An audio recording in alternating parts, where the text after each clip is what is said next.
বসে বসে ঘরের মধ্যে বিবিও কোরআন পড়ে আর দোয়া করে, আল্লাহ তুমি আমার স্বামীর আমার বুকে ফিরিয়ে দাও। আমার স্বামী ডাকাতি করতে গেছে, না জানি ধরা পড়ে যায়, না জানি মানুষে মারে। আল্লাহ আমার স্বামীরে তুমি আমার বুকে ফিরিয়ে দাও। আমার স্বামী যেন ধরা না পড়ে, আমার স্বামীকে কেউ যেন পরোয়া না করে। বাইরে থেকে স্ত্রীর এই কথা শুনে ডাকাত বসিরউদ্দিন হাউমাউ করে কান্দে, আল্লাহ যে বিবিরে আমি মারলাম, যে বিবিরে আমি গালাগালি করলাম, সেই বিবি আমার জন্য দোয়া করে রে আল্লাহ। আরে আমি আমার বিবিরেও চিনতে পারি নাই। আরে যে বিবিরে এত মার এত আঘাত করলাম, এ রসুল বলছে কিয়ামতের ময়দানে অধিক পরিমাণ নারীরা জাহান্নামে যাবে, অধিক পরিমাণ নারীরা জাহান্নামে যাবে। আম্মা জান বলেন, ইয়া রাসূলুল্লাহ, ইয়া হাবিবাল্লাহ, কারণটা কি? নবী বলেন, এই সমস্ত নারীরা হলো স্বামীর লানতকারী, যারা স্বামীকে অভিশাপ দেয়, যারা স্বামীকে লানত করে, স্বামীকে অভিশাপ দেয়, স্বামীর দুর্নাম মানুষের কাছে বলে বেড়ায়, এই সমস্ত নারীর আমলগুলো বরবাদ হয়ে যাবে। হজ কবুল হবে না, জাকাত কবুল হবে না, জাকাত সবকিছু বরবাদ হয়ে যাবে। এই লানতকারী মহিলারা জাহান্নামে যাবে। আজকে আমার জাকের বোনেরা যারা সুয়াসটাক দেলের কান্ডা লাগা শুনবা, স্বামীকে লানত করবা না। এবার সঙ্গে সঙ্গে ডাক দিয়ে বলে, বিবি ও বিবি দরজা খুলে দাও। সঙ্গে সঙ্গে দরজা খুলে দিলেন। দরজা খুলে দেওয়ার পর ডাক দিয়ে বলে, বিবি রে কসম আল্লাহর বলতেছে আমি আর জীবনে ডাকাতি করব না। আজকে এক মাদ্রাসার তালবে ইলম, আজকে একজন কোরআনের পাখির সঙ্গে আমার সাক্ষাৎ রে বিবি। বিবি রে আরে কোরআন পড়ার জন্য এত পাগল, বিবিরে আমি তোমার কাছে কসম করলাম, সত্যার কসম করে বলতেছি জীবনে আর কোনোদিন ডাকাতি করব না। বিবি বললেন, স্বামীর আল্লাহ আপনাকে যেন হেদায়েত দান করে। এবার উনি কি করলেন, ওই কোরআনের পাখিও হাত উঠানোর কারণে স্বামী হেদায়েতের মধ্যে আসছে। এবার আল্লাহ রাব্বুল আলামিন তাকে এমন দয়া করেছেন, রাত শেষ হয়ে গেল, সকালবেলা মুসলমান গভীর মনোযোগ এক কুতুবউদ্দিন বখতিয়ার কাকির দরবারে নিয়ে গেলেন। বলে, হুজুর চলেন একজন আল্লাহর ওলির কদমে যাওয়া লাগবে। যেমন আপনারা অনেক জাকের ভাই আছেন, পুরন জাকের ভাইরা, নতুন জাকের ভাইরা যখন আজকে একজন বলল, হুজুর আমি নতুন নিয়ে গেছি আমার বাইরে, এরকম অনেক জাকের ভাইরা নতুন মানুষগুলো নিয়ে যায় দরবার শরীফে। মুসলমান এবার বিবি ডাকতে বলে, স্বামী এই জামানে একজন মহা হাতি আছে, মহাবান্ধব আছে, চলেন তার কদমের মধ্যে। উনি চলে গেলেন কুতুবউদ্দিন বখতিয়ার কাকির দরবারে। উনি যা বায়াত গ্রহণ করলেন আর এই কোরআনের পাখি দোয়া করলেন। দোয়া করার পরে এই পৃথিবীর মধ্যে ডাকাত বসিরউদ্দিন কাল্লা পাক আল্লাহর মহান ওলি বানায়া দিছে। জোরে বলেন মারহাবা। ডাকাতির সর্দার আল্লাহর ওই বানাইছে কে? শুধু মাদ্রাসার তালবে ইলমকে সাহায্য করার জন্য। এখানে সেই মাদ্রাসা হয়েছে, আমরা সাহায্য করতে চাই কি চাই না? এই জোরে বলেন, চান কি চান না?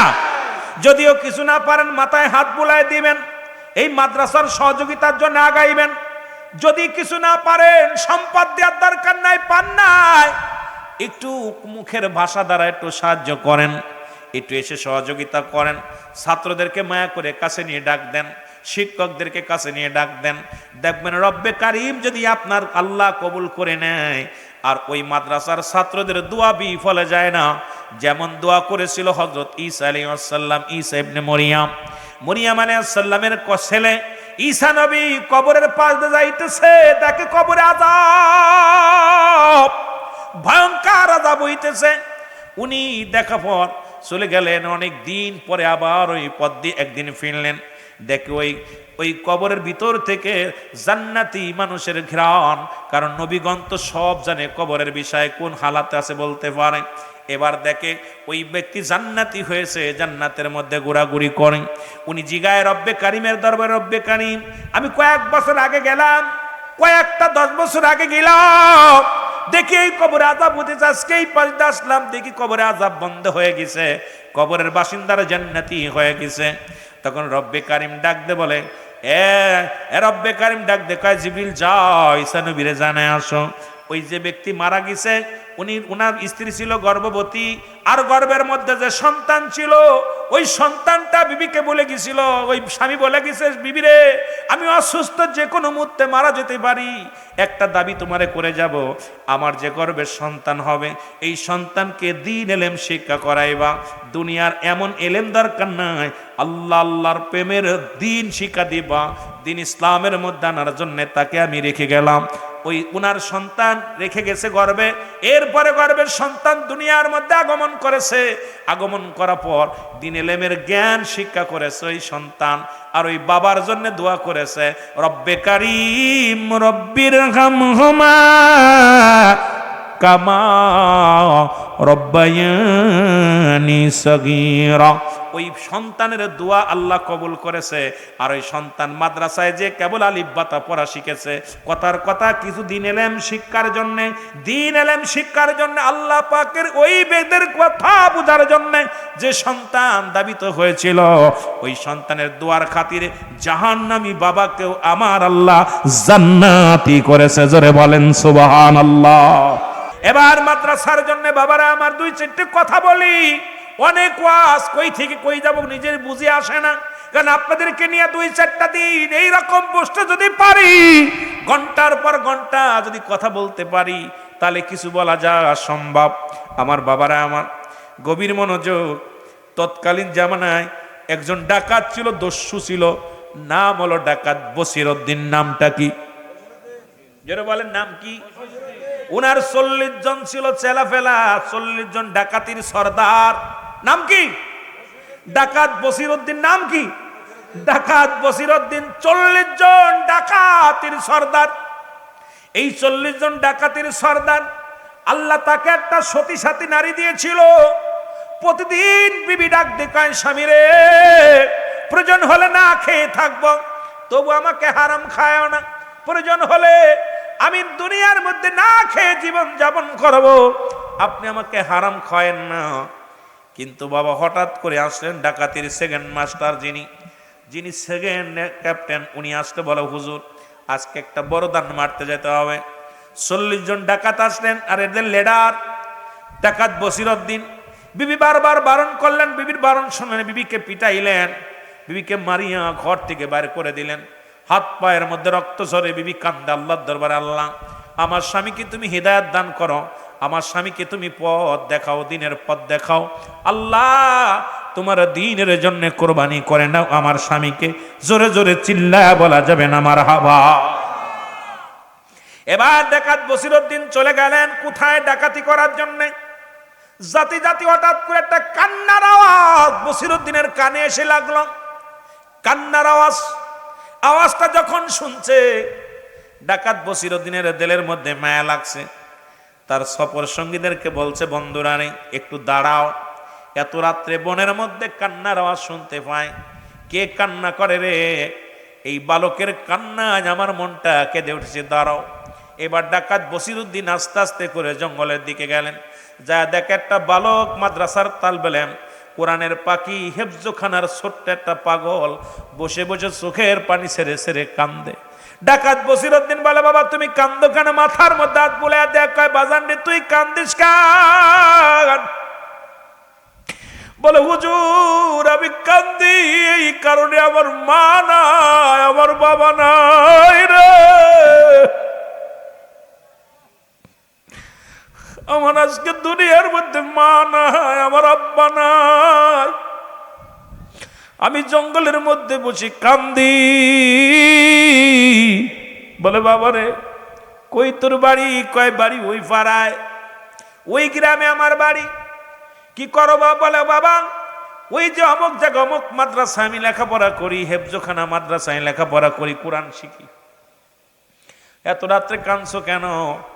বলে, কাঁদছি সব ছাত্ররা সবক পড়ে, তারা তেল খরচ করে, তাদের বাবা আছে মা আছে, খরচের টাকা দেয়, আমার কেউ নাই, খরচের টাকা দেওয়ার মতো কেউ নাই, এই জন্য আমি কান্দি।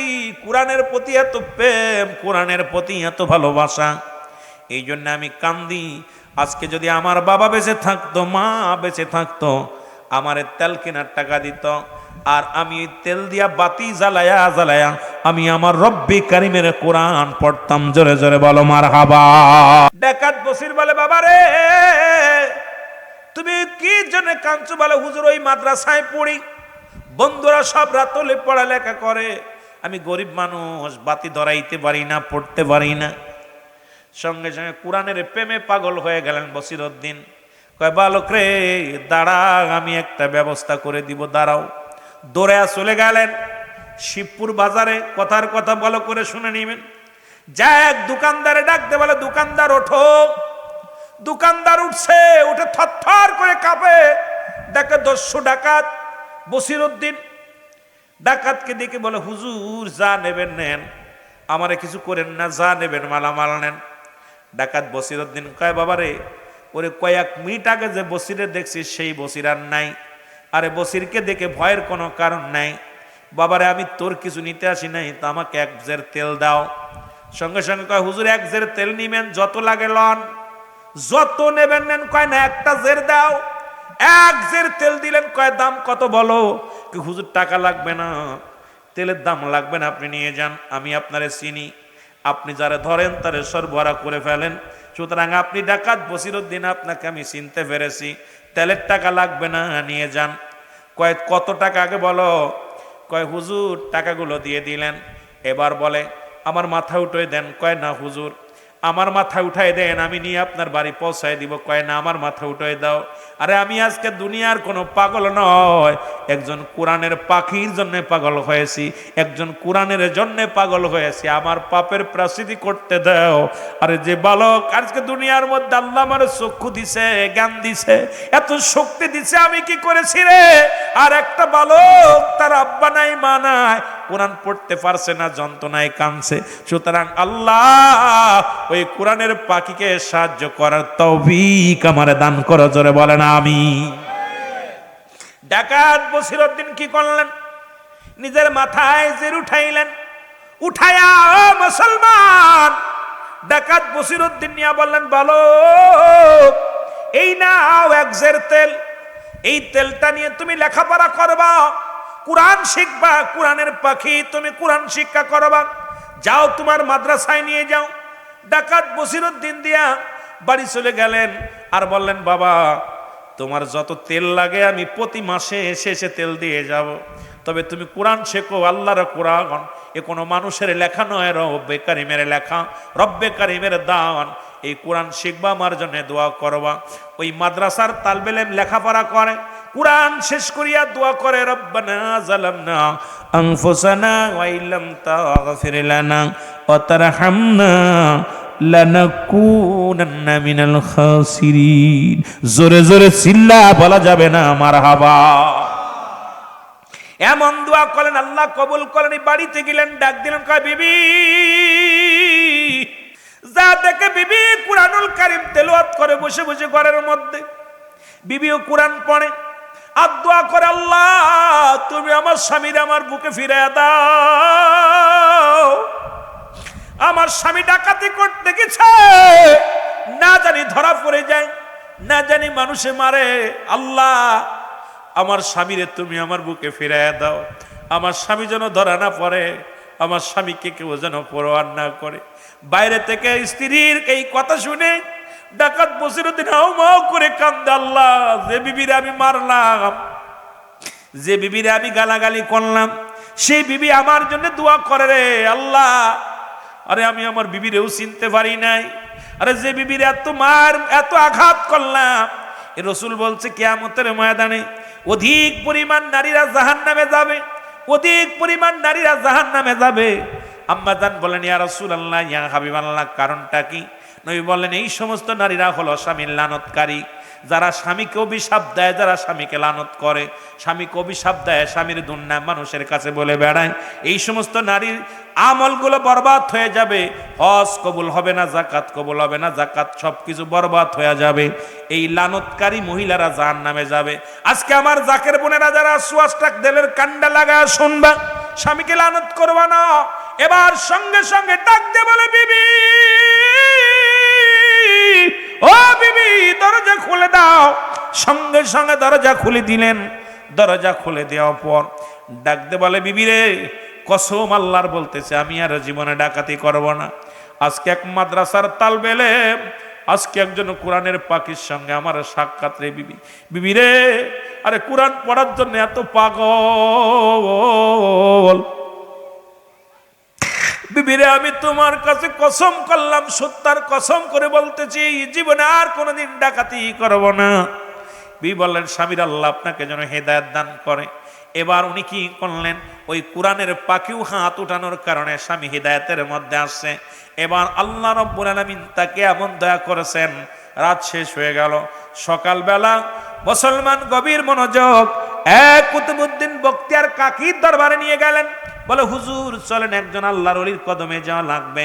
যেমন আপনারা অনেক জাকের ভাই আছেন, পুরন জাকের ভাইরা, নতুন জাকের ভাইরা যখন আজকেও একজন বললো, হুজুর আমি নতুন নিয়ে গেছি আমার বাইরে, এরকম অনেক জাকের ভাইরা নতুন মানুষগুলো নিয়ে যায় দরবার শরীফে। মুসলমান এবার বিবি ডাকতে বলে, স্বামী এই জামানে একজন মহা হাতি আছে, মহাবান্ধব আছে, চলেন তার কদমের মধ্যে। উনি চলে গেলেন কুতুবউদ্দিন বখতিয়ার কাকির দরবারে। উনি যা বায়াত গ্রহণ করলেন আর এই কোরআনের পাখি দোয়া করলেন। দোয়া করার পরে এই পৃথিবীর মধ্যে ডাকাত বসিরউদ্দিন কাল্লা পাক আল্লাহর মহান ওলি বানায়া দিছে। জোরে বলেন মারহাবা। ডাকাতির সর্দার আল্লাহর ওই বানাইছে কে? শুধু মাদ্রাসার তালবে ইলমকে সাহায্য করার জন্য। এখানে সেই মাদ্রাসা হয়েছে, আমরা সাহায্য করতে চাই কি চাই না? এই জোরে বলেন, চান কি চান না? যদিও কিছু না পারেন মাথায় হাত বুলায় দিবেন, এই মাদ্রাসার সহযোগিতার জন্য আগাইবেন। যদি কিছু না পারেন, সম্পদ দেওয়ার দরকার নাই, পান নাই, একটু মুখের ভাষা দ্বারা একটু সাহায্য করেন, একটু এসে সহযোগিতা করেন। ছাত্রদেরকে মায়া করে কাছে নিয়ে ডাক দেন, শিক্ষকদেরকে কাছে নিয়ে ডাক দেন। দেখবেন রব্বে কারিম যদি আপনার আল্লাহ কবুল করে নেয়। আর ওই মাদ্রাসার ছাত্রদের দোয়া বিফলে যায় না। যেমন দোয়া করেছিল হযরত ঈসা আলাইহিস সালাম, ঈসা ইবনে মরিয়াম আলাইহিস সালামের ছেলে ঈসা নবী কবরের পাশ দিয়ে যাইতেছে, তাকে কবরে আযাব, ভয়ঙ্কর আযাব হইতেছে। উনি দেখা পর চলে গেলেন, অনেক দিন পরে আবার ওই পথ দিয়ে একদিন ফিরলেন। দেখে ওই কবরের ভিতর থেকে জান্নাতি মানুষের ঘ্রাণ, কারণ নবীগণ তো সব জানে কবরের বিষয়ে কোন হালাতে আছে বলতে পারে। এবার দেখে ওই ব্যক্তি জান্নাতি হয়েছে, জান্নাতের মধ্যে ঘোরাঘুরি করেন। উনি জিগায় রব্বে কারিমের দরবারে, রব্বে কারিম আমি কয়েক বছর আগে গেলাম, কয়েকটা 10 বছর আগে গেলাম, দেখি এই কবরে আযাব হতেছে, আজকে এই পাশ দিয়ে আসলাম, দেখি কবরে আযাব বন্ধ হয়ে গেছে, কবরের বাসিন্দারা জান্নাতি হয়ে গেছে। তখন রব্বে কারিম ডাক দে বলে, রব্বে কারিম ডাক দে কয়, জিবরিল যাও ঈসা নবীরে জানায় আসো, ওই যে ব্যক্তি মারা গেছে উনার স্ত্রী ছিল গর্ভবতী, আর গর্ভের মধ্যে যে সন্তান ছিল ওই সন্তানটা বিবিকে বলে গেছিল, ওই স্বামী বলে গেছে, বিবি রে আমি অসুস্থ, যে কোনো মুহূর্তে মারা যেতে পারি, একটা দাবি তোমারে করে যাব, আমার যে গর্ভের সন্তান হবে এই সন্তানকে দ্বীন ইলম শিক্ষা করাইবা। দুনিয়ার এমন ইলম দরকার নাই, আল্লাহর প্রেমের দ্বীন শিক্ষা দিবা, দ্বীন ইসলামের মধ্যে আনার জন্য তাকে আমি রেখে গেলাম।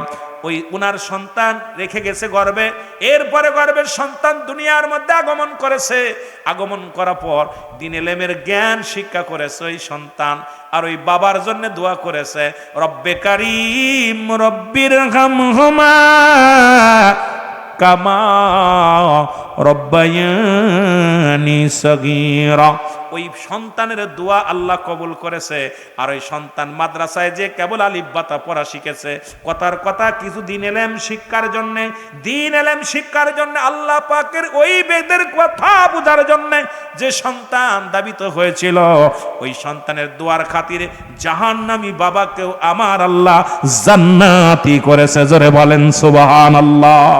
আমার ভাইরা, আমার বন্ধুরা আমার, সুতরাং আমি আপনাদেরকে বলি, আপনি নিজে আলেম হন, যদি না পারেন আপনার ছেলেকে আলেম বানান, না পারলে আপনার ভাইকে বানান, না পারলে নাতিরে বানান। আপনার নাতিগুলো যারা আছে নিজের ছেলে জানাজা পড়ুক, নিজের মুসলমান নিজের নাতি ছেলে জানাজা পড়ুক, বারেটে মৌলবীর দোয়া দরকার নাই। আমি রুহুল আমিন সিদ্দিকী দোয়া করলে হতেও পারে, নাও পারে। একটা ছেলে কোরআনের পাখি বানান, তবে সব মাদ্রাসায় না, সব প্রতিষ্ঠানে দেওয়া যাবে না। কারণ প্রতিষ্ঠান তো এখন ব্যাঙ্গের ছাতার মতো মাদ্রাসা হয়েছে। এখন খালি মাদ্রাসা মাদ্রাসা মাদ্রাসা। এখন আবার বলৎকার মাদ্রাসা আছে, আবার দিন এলেম শিক্ষার জন্য মাদ্রাসা আছে। খবরদার খবরদার, এই যাচাই বাছাই করে আল্লাহর নবীজির সত্য তরিকাতের লাইনে যে মাদ্রাসাগুলো আছে, সত্য তরিকাতের প্ল্যাটফর্মের মধ্যে যে মাদ্রাসা আছে, যে মাদ্রাসায় গেলে নবীকে নূর মানে, যে মাদ্রাসায় গেলে নবীর মিলাদ কিয়াম করে, যে মাদ্রাসায় গেলে মানুষ দোয়া করে, যে মাদ্রাসায় গেলে চল্লিশা করে, যে মাদ্রাসায় গেলে রাসূলের প্রতি মহব্বত অন্তরে ধারণ হয়, এই প্রতিষ্ঠানগুলো দিয়া সুন্দর একটা আলেম বানায়া দুনিয়া থেকে বিদায় নেন। ওই সন্তানের ওসিলা আল্লাহ আপনাকে নাজাত করবে, নাতির ওসিলায় আল্লাহ আপনাকে নাজাত করবে। আমরা আমাদের আপনজনকে কি এল আলেম বানাইতে চাই কি চাই না? মায়ের মতো দরদি নাই। কিছুদিন আগে একটা গজল গেয়েছিলাম, ওরে আমি যদি যাই গো মারা, আমি যদি যাই গো মারা বিদেশের মাটিতে, লাশটায় আমার পৌঁছাই দিও মায়েরই কলেতে, ওরে লাশটায় আমার পৌঁছাই দিও জন্মের পরে যে কোলেতে রাখছে আমার মা,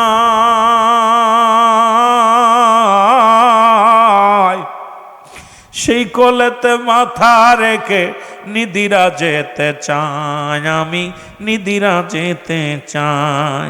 আমার মায়ের দোয়া থাকলে সাথে, মায়ের দোয়া থাকলে সাথে শান্তি পাবো কবরে, লাশটায় আমার পৌঁছাই দিও মায়েরই কোলেতে, রে লাশটায় আমার পৌঁছাই দিও। এ দুনিয়ায় মায়ের মতো নাই কেউ আপন,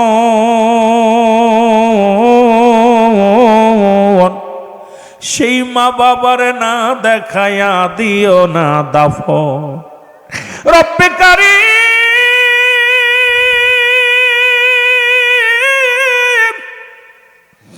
সন্তানের কাঁধে মার কাঁধে সন্তানের লাশ, বাবার কাঁধে সন্তানের লাশ। রব্বে কারীম, আমার ভাইয়ের আব্বা মার কবরখানা তুমি জান্নাতের বাগান বানায় দিও, সব সমস্যার সমাধান করো, ডানাতে আমলনামা দিয়ে এটা জান্নাত দান করো।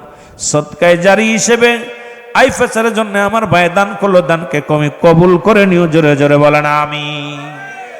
আমার মুর্শিদ কি ধন এই জগতে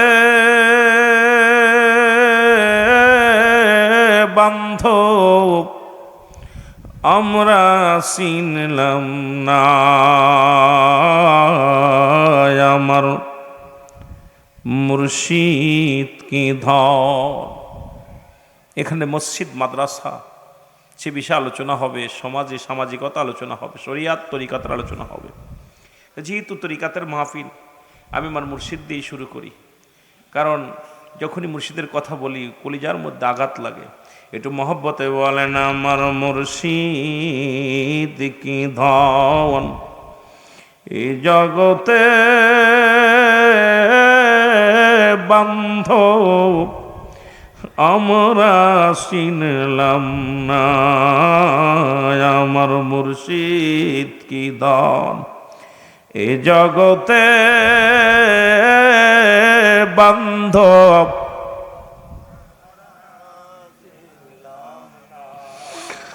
খাজা বাবা ফরিদপুরি আমার জানের জান,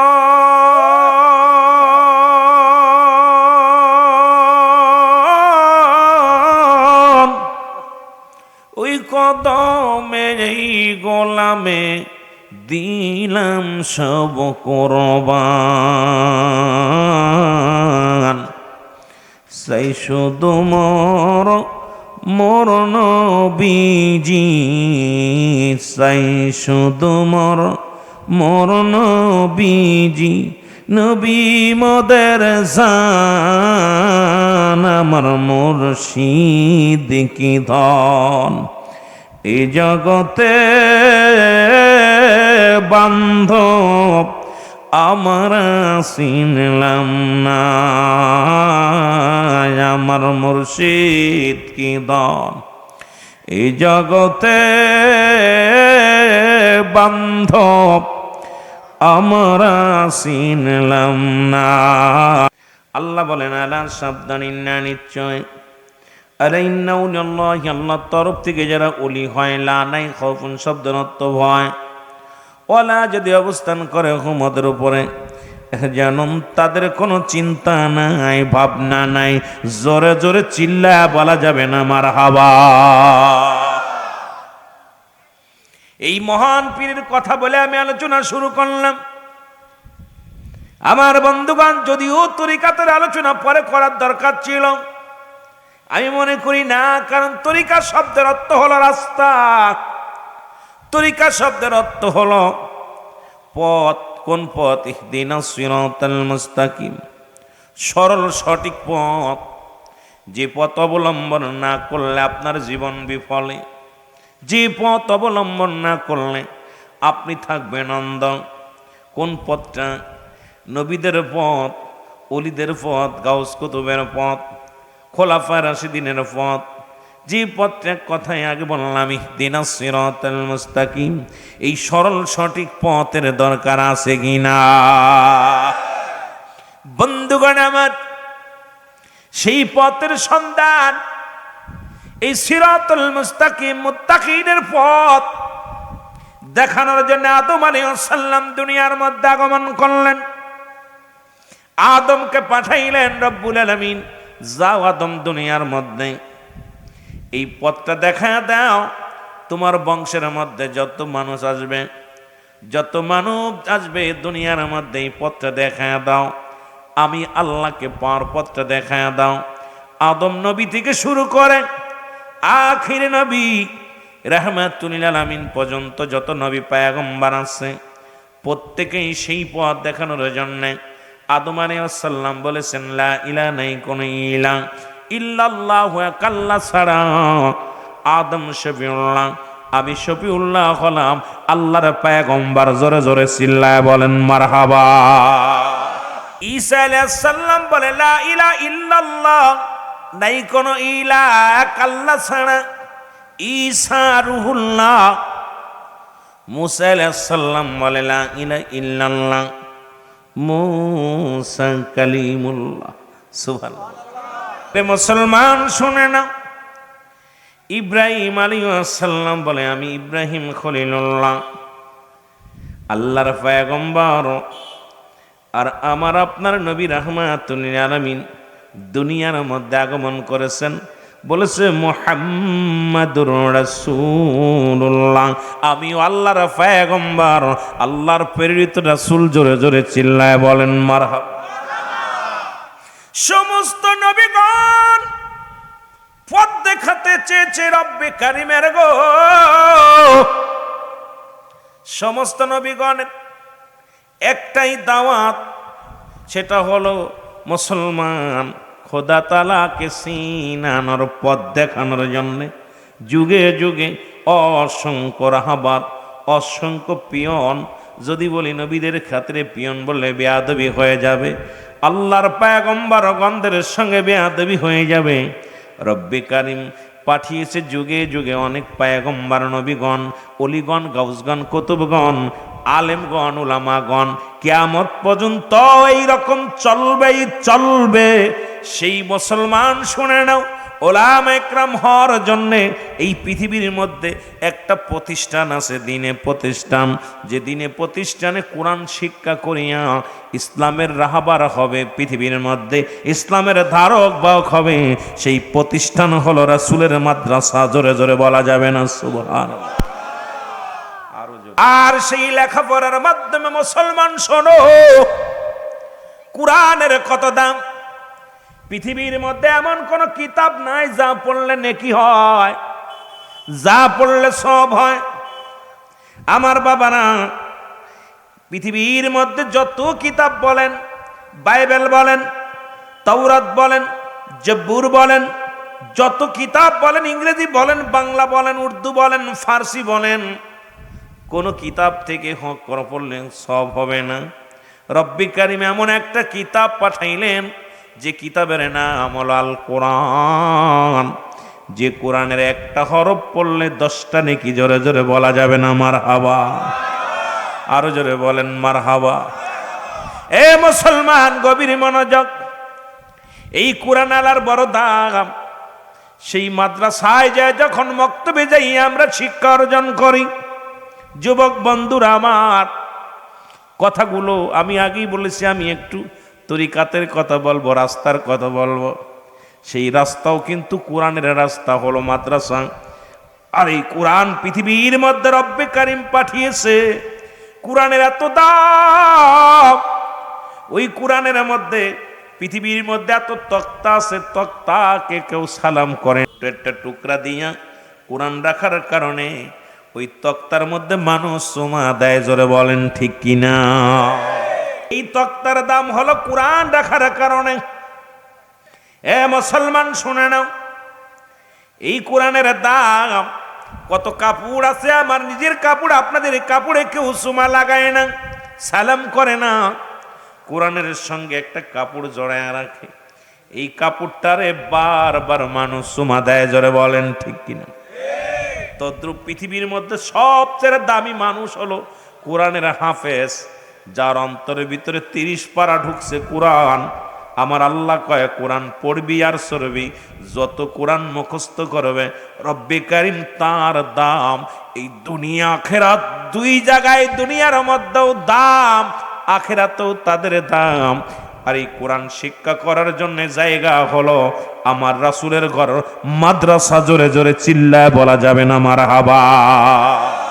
এই জ্ঞান যদি কোনটা হারাম, কোনটা নাজায়েজ, কোনটা বেদাত, কোনটা কি, এটা বুঝার জন্যে কোরআন আমাদের জানার দরকার।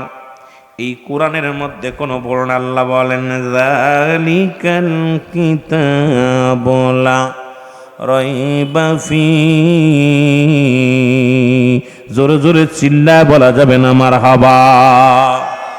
আল্লাহ বলে এটা সেই কিতাব যার মধ্যে কোনো সন্দেহ নাই। আসেনি সন্দেহ? আছে। সব কিতাবের মধ্যে সন্দেহ আছে, কিন্তু রব্বুল আলামিন এমন একটা কিতাব পাঠাইলেন দুনিয়ার মধ্যে যার কোনো জেরের ভুল নাই, জবরের ভুল নাই, যার মধ্যে কোনো ভুল নাই, যার মধ্যে কোনো ভুল ধরার মতো কোনো পথ নাই। আসেনি? জোরে বলেন আছে কি? কিন্তু বর্তমান যুগে কিছু আলেম বাইর হয়েছে, তারা কোরআন শরীফেরও ভুল ধরেছে। তারা বলে কোরআন শরীফের মধ্যে কিছু আয়াত ভুল আছে। আবার আমাদের দেশে বড় মুফতি মুহাদ্দিস ভাই রয়েছে, তারা আলোচনার ময়দানে বলে কোরআন শরীফে একাধিক জায়গা ভুল ধরেছে। আরে মুনাফিকের দলেরা, আল্লাহ বলে এই কোরআনের মধ্যে কোনো ভুল নাই। কারামান বিহুদাল্লিল মুত্তাকিন,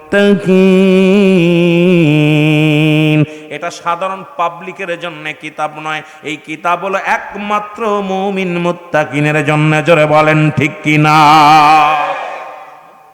তুমি মুফতি হতে পারো, মুহাদ্দিস হতে পারো, বড় জ্ঞানী হতে পারো, কারণ এই কিতাবটা মুমিনদের জন্য। মুমিন যারা কোরআনের ভুল ধরবে না তারা মুমিন যারা। এ মুসলমান, অ্যারিস্টটল, সক্রেটিস যারা জ্ঞানী আছেন, উনি বই লেখাবার বললেন নো দাইসেল, নিজেকে নিজে চিনতে হবে, অন্যকে নয়। আজকে আমাদের দেশের উলামা একরাম শুধু অন্যকে নিয়ে ব্যস্ত আছি, নিজেকে যদি চিনতাম। আজকে দেখলাম তিরমিজি শরীফের একখানা হাদিসের মধ্যে, ও মুসলমান শুনে নাও, 3951 নাম্বার হাদিস। এখানে রাসূল বললেন আমার উম্মাতের মধ্যে শেষ জামানায় কিছু মানুষ, উম্মাতের মধ্যে কিছু সংখ্যক মানুষ, তারা মূর্তি পূজারী হয়ে যাবে।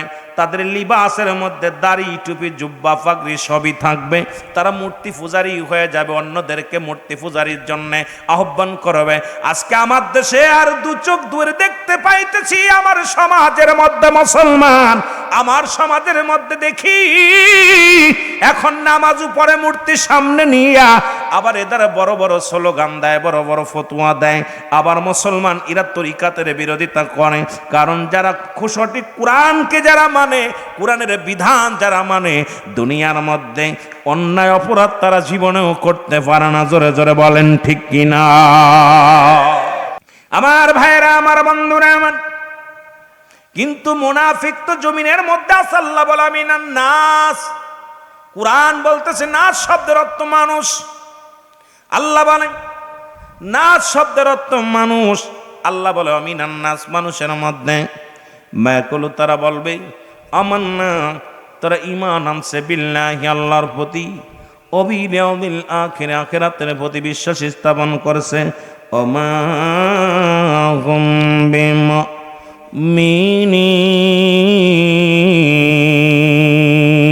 আল্লাহ বলে তারা মুমিন মুত্তাকিন বলে দাবি করবে। শুনে নাও, এদের জন্য আল্লাহ বলে উইত্তাতুনিল কাফিরিন। একদম কোরআন তাফসীর কারকেরা কি পড়ো, কেমনে কোরআন তেলাওয়াত করো, কেমনে কোরআন থেকে তাফসীর করো, নিজের পক্ষে নেওয়ার জন্য মানুষকে ধাবিত করতেছ নিজের চেয়ার ফাঁকা করার জন্য না। সঠিক ইসলামটা মানুষের মধ্যে বুঝিয়ে দাও। আল্লাহ বলেন আমি ওই সমস্ত কাফের মুশরিকদের জন্য, বেঈমান মুনাফিকদের জন্য আমি আল্লাহ প্রস্তুতি করে রাখলাম, একটা নয়, দুটি নয়, 7-7টা জাহান্নাম। যে কোরআন যার ভিতরে থাকবে তারা তো দাম।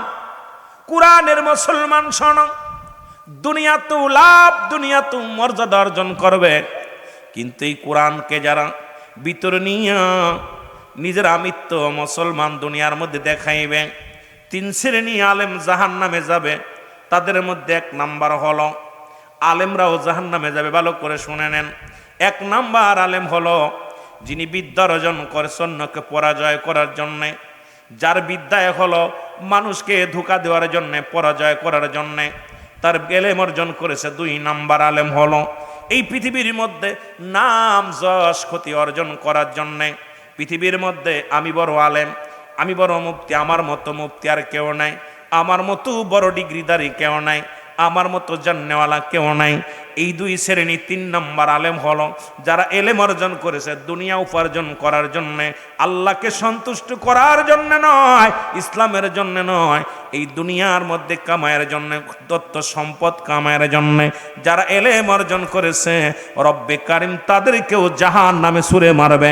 এখন বাংলাদেশের যেদিকে তাকায় বক্তা, তুমি বড় ডিগ্রি নিছে, 1 লাখ টাকার কমে আসো না, এর মানে আর বুঝতে বাকি নাই তুমি এলেম অর্জন করেছো দুনিয়া কামানোর জন্য। বক্তা তুমি অর্জন কোরআন হাদিসের মাকিয়াস এগুলো অর্জন করেছো দুনিয়ার মধ্যে শানশৌকত থাকার জন্য, বাড়ি গাড়ি করার জন্য। আলেম সাহেব এখন খোদা তাআলার দরবারে ধরা পড়ে যেতে হবে। জোরে জোরে চিল্লায় বলেন ঠিক কিনা। আজ আমার বান্ধব কেহ না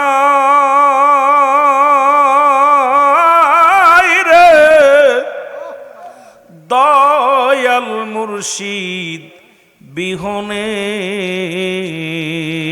বলে না জামার বান্ধব কেহ না রে,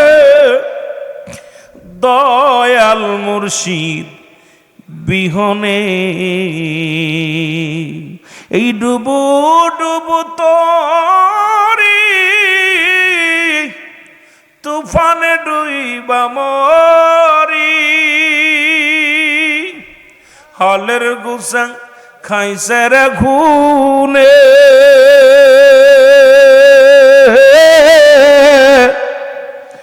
দয়াল মুর্শিদ বিহনে, বলো আজ আমার বান্ধব কেহ নাই রে, দয়াল মুর্শিদ। কোথায় আমার দয়াল চান,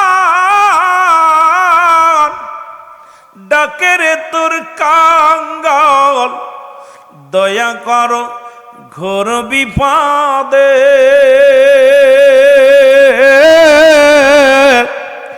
দয়াল মুর্শিদ বিহনে, বলো আজ আমার বান্ধব নাই রে, দয়াল মুর্শিদ। এ জাকের ভাইরা আমার শুই না লাও গো,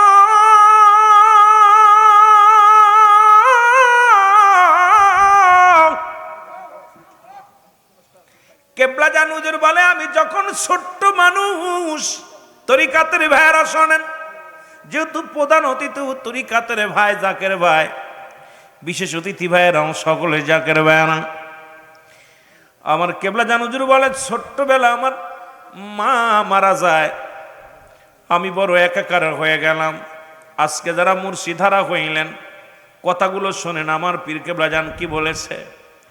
হুজুর বললেন, বাবা যখন আমি মা মারা গেল আমি বড় এতিম হয়ে গেলাম। বাবা আমার বয়স যখন 10 বছর, কয় বছর? 10 বছর। এ সময় আমার পীর কেবলা আমাদের বাড়িতে গেলেন, তোমাদের দাদু পীর আমাদের বাড়িতে গেলেন। বাড়ি যাইয়া আমার আব্বা মারকে আমার বাবার কাছ থেকে, ভাইদের কাছ থেকে আমাকে চাইলেন, নিয়ে চলে আসলেন। আমি 10 বছর বয়সে আপন পীরের কদমে আসলাম। কয় বছর বয়সে? 10 বছর বয়সে আমি আপন পীরের কদমে আসলাম। আসার পর বাবা আমার নিয়ে আসলেন। আসার পর আমার উপরে এমন ভাবে নির্যাতন, এত কষ্ট, আমি জীবনে এত কষ্ট পাই নাই। দীর্ঘ 40টা বছর দয়ালের কদমে কাটাইলাম। সারাদিন হাড় ভাঙা খেদমত করি, কষ্ট করি। সকালবেলা একটু খানা, সামান্য একটু খানা দেয়, রাত্রেবেলা সামান্য একটু খানা দেয়। বাবা যা খেয়ে পেট ভরে না, সবাই একসাথে কাজ করে সবাইকে পেট ভরে খাবার দেয়, কিন্তু আমাকে কোনোদিন আমার পীর কেবলা পেটটি ভরে খাবার দেয় নাই। আমি বড় কষ্টে থাকলাম। হঠাৎ করে আমার আব্বা জান মারা গেলেন, আমার বাবা জান মারা গেলেন।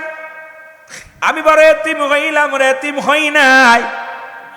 মা মারা গেছে, আমি এতিম হই নাই।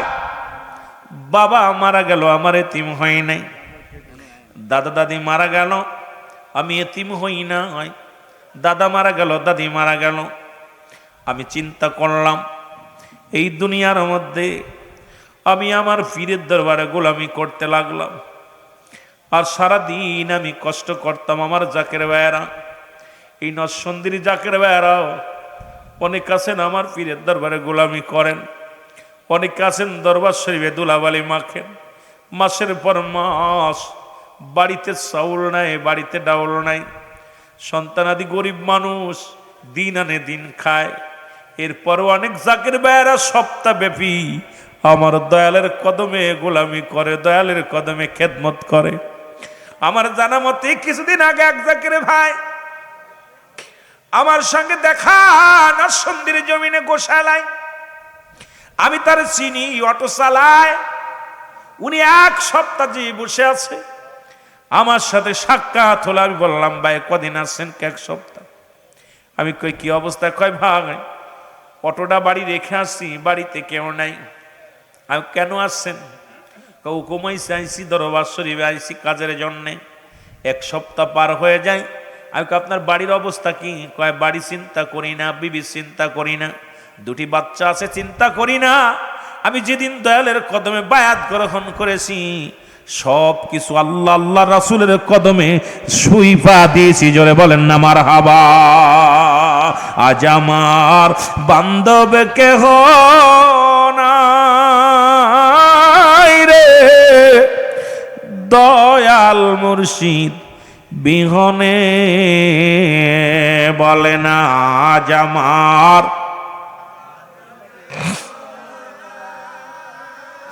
নাই রে দয়াল মুর্শিদ।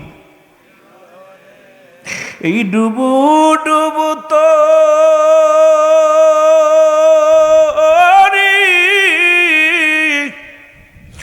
তুফানে ডুইবা মরি, ডুবু ডুবু তোরি তুফানে ডুইবা মরি। হলের গুসা খাইছে রে ঘুনে,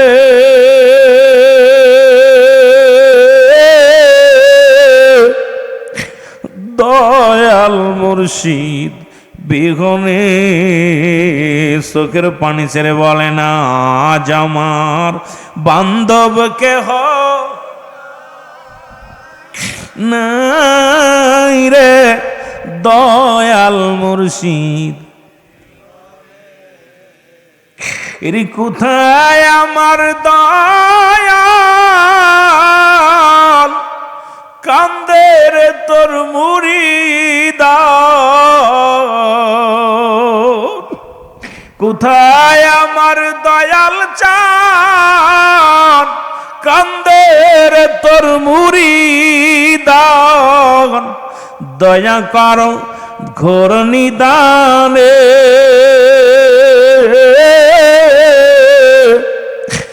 দয়াল মুর্শিদ বিহরে আজ আমার বান্ধব নাই রে দয়াল মুর্শিদ বিহনে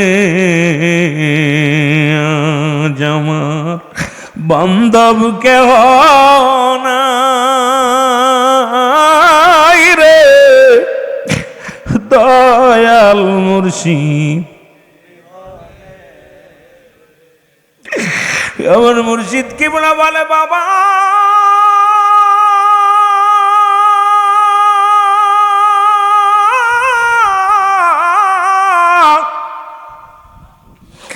যখন আমার দাদা দাদি মা বাবা সবাই ছেড়ে গেল,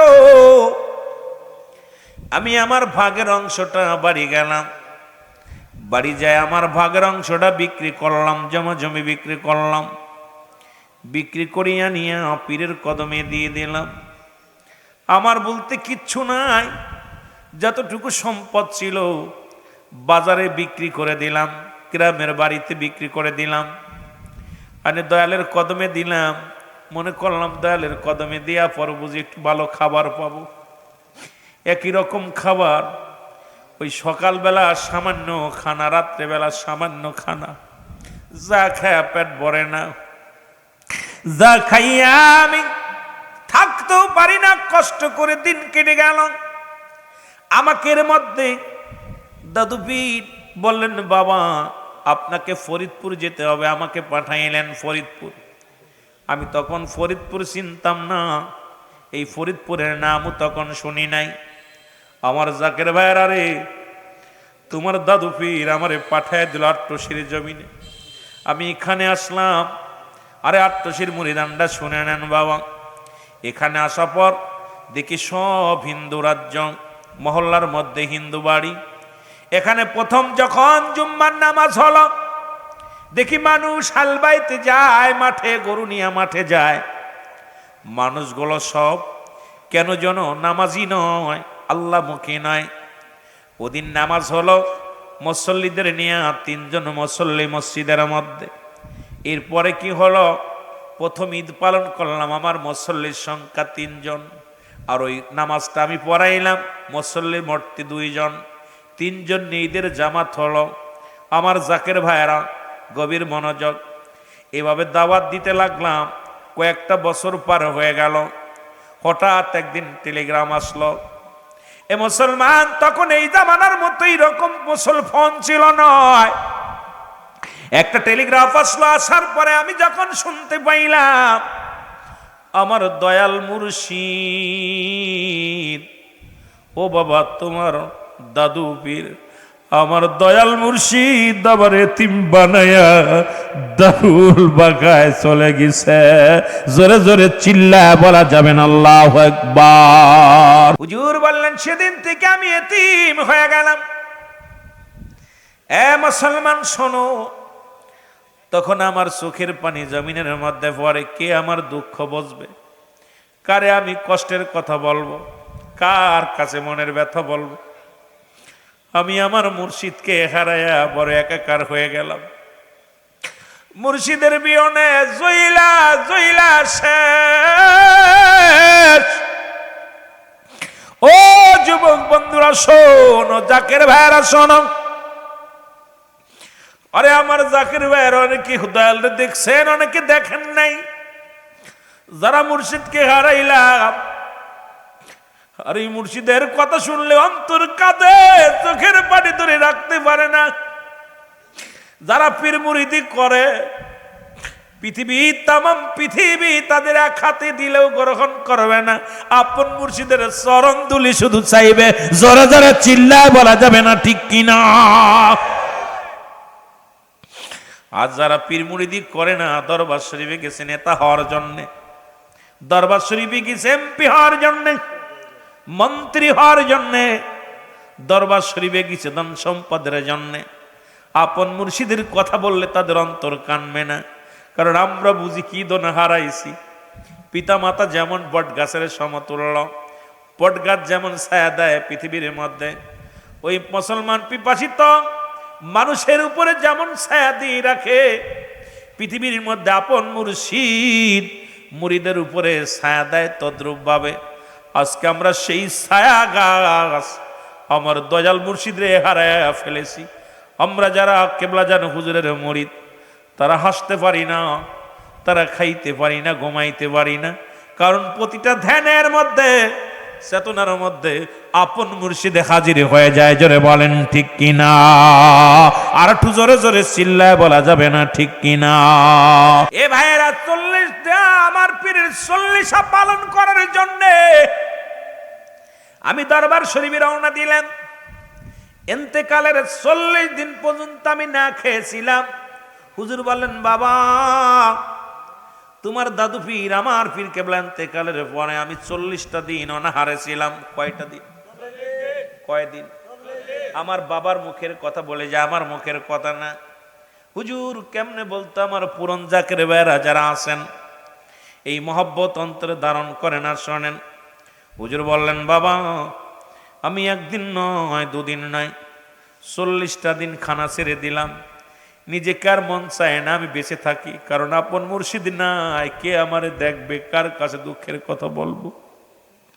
আমি না খেয়ে থাকতাম আর চিন্তা করতাম আজকের দিন বুঝি আমার শেষ দিন, আজকের রাত আমার শেষ রাত। সকালে ঘুম থেকে উঠে নামাজ শেষ করে বসতাম আর চিন্তা করতাম আজকের দিন বুঝি, আজকের দিনটা আলো বাতাস দেখা আমার জীবনের শেষ দেখা। কিন্তু বাবা 40টা দিন পার হয়ে গেল, আমি মরি না, কিন্তু আমি মুর্শিদকে হারায়া সহ্য করতে পারি নাই। দুনিয়ার সব দুঃখ ভুলতে পারি, আপন মুর্শিদকে হারানো দুঃখ বলতে পারি না। তোমার বড় পীর আম্মাজানকে নিয়ে 40 দিন পার হয়ে গেল। 40 আদায়ের জন্য তোমার বড় আম্মাজানকে নিয়ে আমি রওনা দিলাম। কোথায়? এনায়েতপুরের উদ্দেশ্যে রওনা দিলাম। তোমার দাদু পীরের 40 খাওয়ার জন্য, পালন করার জন্য আমরা রওনা দিলাম। বাবা আমি নৌকার ভিতর উঠিয়া বসে থাকতে পারলাম না, কারণ আমি বসার মতো শক্তি আমার গায়ের মধ্যে নাই। তোমার বড় আম্মাজানের উরতের পর আমার মাথা মোবারক রাখলাম, নৌকার মধ্যে শুয়ে পড়লাম। তোমার আম্মাজান বলতেছে, মোজাদ্দেদ সাহেব আপনি কি যেতে পারবেন? আপনার তো অবস্থা খুব খারাপ, শোচনীয়, আপনাকে নিয়ে আমি এত দূরে যাব নৌকার মধ্যে। হুজুর বললেন, ও কোটি কোটি জাকেরানদের আম্মাজান শোনো, আমি আমার মুর্শিদের চরণে যাব, যদি মারা যায় রে, পথের মধ্যে যদি মারা যায়, আমার নালিশখানি, আমার লাশখানি আমার দয়ালের চরণে পৌঁছায়া দিও। জোরে জোরে চিল্লায়া বলা যাবে না আল্লাহু আকবার। আমার মুর্শিদ বলে, তোমাদের আম্মাজান কান্দে, হাউমাউ করে কান্দে, কারণ আমার এমন অবস্থা, এই অবস্থার মধ্যে আমিও বেহুশ হয়ে গেলাম। এরপরের ইতিহাস আমার আর মনে নাই। এরপরে দেখি আমার দয়াল মুর্শিদ ওই নৌকার মধ্যে হাজির হয়ে গেছে। আমার মাথার মধ্যে হাত দিয়া বলে, বাবা তুই খানা ছেড়ে দিছিস রে বাবা, আরে তুই যদি খানা না খাস আমি কষ্ট পাই। আর মোজাদ্দেদ সাহেব আমার দয়াল মুর্শিদ বলে, বাবা আমার পীর কেবলা আমার মাথার মধ্যে হাত দিয়া বলে, বাবা তোমাকে বাঁচতে হবে, জাকেরানদের জন্য বাঁচতে হবে। কোটি কোটি জাকেরানরা পাপী জাকেরান্ডা, অসহায় জাকের ভাইয়েরা, এদের জন্য তোমাকে দুনিয়ার মধ্যে থাকতে হবে বাবা। বাবা তোমাকে খানা খেতে হবে, খানা ছেড়ে দিছো বাবা। হুজুর বললেন আমি ওর মধ্যে স্বপ্নের মধ্যে মনে হয় দেখতেছিলাম। আমার দয়ালরে বললাম, দয়াল আমি কি নিয়ে বাঁচবো, তুমি আমার পাশে নাই। দয়াল আমি তোমার চরণ ধুলি পাইয়া সব ভুলে গেছিলাম, এখন তুমি আমার পাশে নাই, আমি কারে নিয়ে থাকবো, কারে দেখবো। তোমার দাদু পীর মাথার মধ্যে হাত বুলাইয়া দিয়া বললেন, বাবা আমি তোকে হুকুম দিলাম আজ থেকে খানা খাবি, আজ থেকে আর না খেয়ে থাকবি না। এরপরে আমি গেলাম এনাদপুরের জমিনে গেলাম, তোমার দাদু পীরের 40 পালন করলাম। এরপরে ফিরে আসলাম, আস্তে আস্তে করে খানা খাওয়া শিখলাম। খানা খাইতে পারি না, কারণ 40টা দিন অনাহারে ছিলাম, শুধু পানি খেয়েছিলাম। খানা সামনে আসলে ভালো লাগে না, খাইতে পারি না, কিন্তু পীরে হুকুম দিছে খানা খাইতে। অল্প অল্প করে কিছু লুকমা খেয়ে খেয়ে আমি কাটাইতে লাগলাম। হঠাৎ একদিন রাত্রেবেলা তোমার মুর্শিদ আমার ঘরে হাজির। আমি কামরার মধ্যে মোরা কাবার হালাতে জাকেরানদের নালিশ নিয়া, ও মুসলমান শুনে নাও, জাকেরদের নালিশ শুই না। রাত যখন প্রায় 2-2-2:30 বেজে গেছে, এই সময় বিছনার মধ্যে একটু আরাম করার জন্য বসলাম। হঠাৎ দেখি তোমার মুর্শিদ, আমার মুর্শিদ, আমার মুর্শিদ এসে বলে, বাবা এমন একটা দিন আসবে যেদিন তুমি থাকবা না, এমন একটা দিন আসবে আজকে যেমন তুমি মুরিদের জন্য কান্দো, আজকে যেমন তুমি মুরিদের জন্য হাও মাও করে কান্দো, কারণ তোমার তৃষ্ণা মুরিদি, আহার নিদ্রা তোমার মুরিদি। এমন একটা দিন আসবে তামাম পৃথিবীর জাকেরানা সে কান্ডা তোমার জন্য এই রকম পঙ্গ পালের মতো পাগল হয়ে যাবে, জোরে জোরে চিল্লায় বলা যাবে না মারহাবা। আমি তখন থেকে বুঝেছিলাম রে, হুজুর বললেন আমি তখন থেকে বুঝেছিলাম তামাম পৃথিবীর মানুষ একদিন এই দরবারের দিকে ঝুঁকবে। এই জন্য হুজুর বলে গেছে, বাবা যখন আমি থাকবো না দুনিয়ার মধ্যে, লক্ষ লক্ষ কোটি কোটি মানুষ আসিয়া দরজায় মাথা ঠুকায় কাঁদবে, সেদিন আমি ধরাধামে থাকবো না, কিন্তু শরিয়াতে থাকবো না। তবে যারা মন প্রাণ দিয়া আমি আপন মুর্শিদকে যারা স্মরণ করবে, আমি মুজাদ্দেদ সদা সর্বদাই আমি তাদের সাথে থাকবো। জোরে জোরে বলেন মারহাবা, আর একটু জোরে জোরে চিল্লায় বলেন না মারহাবা। সুতরাং আজকে নরসিংদীর জমিনে আমি বলে যাই, ও যুবকেরা, এমন মহান পীরের কদমে গিয়েছেন, ভাগ্যগুণে এমন পীর পাইলেন, ভাগ্যগুণে এমন মহান অলি পাইলেন। এই অলির যে যা বলে বলুক, কে কি বললো দেখার সময় নাই, শোনার সময় নাই।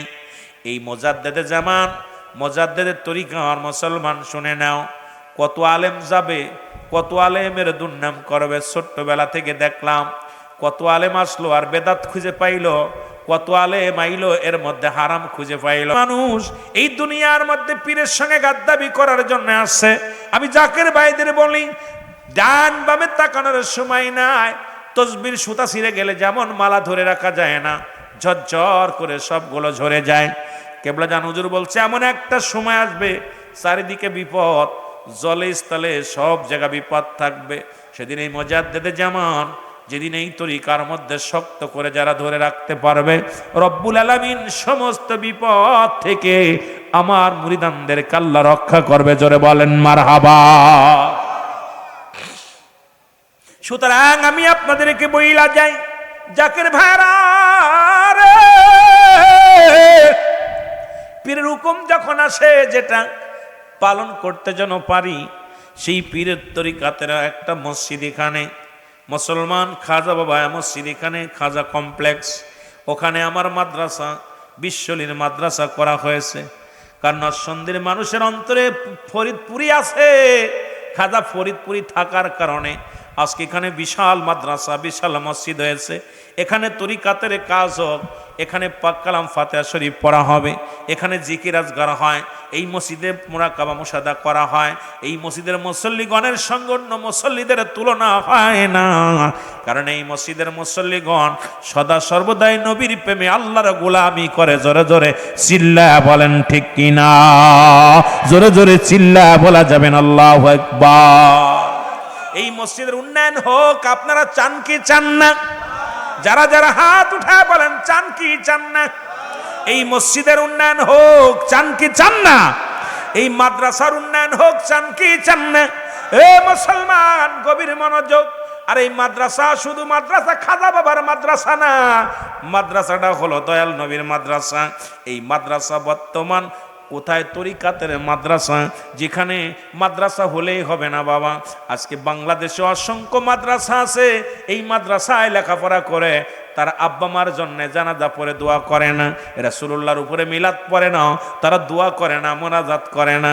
মুসলমান শুনে নাও, পিতামাতা মারা গেলে তাদের জন্য 40 করবে না, রাসূলের উপরে দরুদ পড়বে না। একই মাদ্রাসায় এক মাদ্রাসায় পড়ে গো, এক মাদ্রাসায় পড়ে তারা হবে দুশ্মনে রাসূল, আর একই মাদ্রাসায় পড়ে কিছু হবে আশিকে রাসূল। জোরে জোরে চিল্লায় বলা যাবে না ঠিক কিনা? আর একটু জোরে জোরে চিল্লায় বলেন ঠিক কিনা? কোরআন পড়াও ছেলে মেয়েদের ওহে মুসলমান, জানকবাজের সময় তোমার হইবে রে হাসান। বলেন জানকবাজের সময় তোমার। আরো জোরে বলেন কোরআন পড়াও ছেলে মেয়েদের ওহে মুসলমান, জানকবাজের সময় তোমার হইবে রে আসান। বলেন জানকবাজের সময় তোমার। ওগো একটি ছেলে আলেম হলে পড়বে কোরআন মরণ কালে।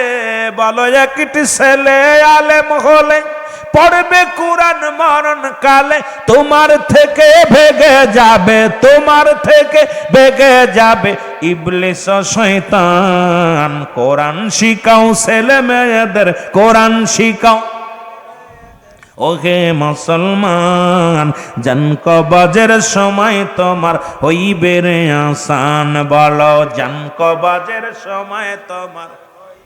আরো জোরে বলেন জানকবাজের সময় তোমার। কোরআন শিখাও ছেলে মেয়েদের ওহে মুসলমান। বলো কোরআন শিখাও ছেলে মেয়েদের ওহে মুসলমান, জানকবাজের সময় তোমার হইবে রে আসান।